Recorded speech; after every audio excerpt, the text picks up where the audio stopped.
catch me rolling.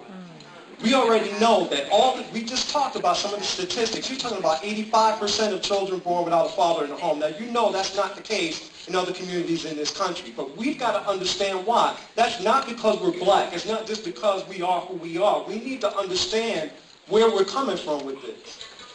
There was a man who described when he was a kid as a slave, right? Growing up, they have the Emancipation Proclamation. Dad is out in the fields, mom is out in the fields, right? The Emancipation Proclamation comes, they're about to leave the plantation. Dad says to mom, look here, you going back in the house, you take care of business in the house, I'm going to go find work. Guess what mom said? What are you talking about? I've been out in those fields with you for the last 15 years. I'm not going back in the house, I'm going to work. And understand from that child's perspective, as he looked at his parents, all of a sudden, roles started switching. Going all the way back to 1865, we're talking about the Civil War here, where all of a sudden we start getting confused about what our roles are. And we've been battling that role confusion ever since.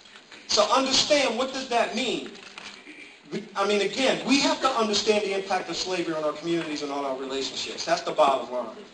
That's the bottom line. When you have a woman who's raped by her master, how is she looking at her husband? When all of a sudden she realizes, you can't protect me, you can't do nothing for me. How does that man feel when he's standing in the doorway watching master rape his wife? How does that impact his relationship with her when he knows he can't do nothing for her? We are still carrying that with us today. We still look at each other with those eyes. Understand that. Understand the pain and torture that we're dealing with here. And you have to understand that when you get to that point where we're dealing with role confusion, we got to get to a point where, number one, the bottom line is know who you are and where you're coming from. Put it all in context. It's very important. If you, as a black individual, and I'm gonna say this because I hadn't done it until recently. As women, go and read the Willie Lynch letter.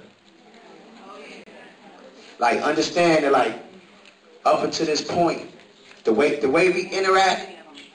If you never heard of the Willie Lynch letter, raise your hand. Everybody familiar with it?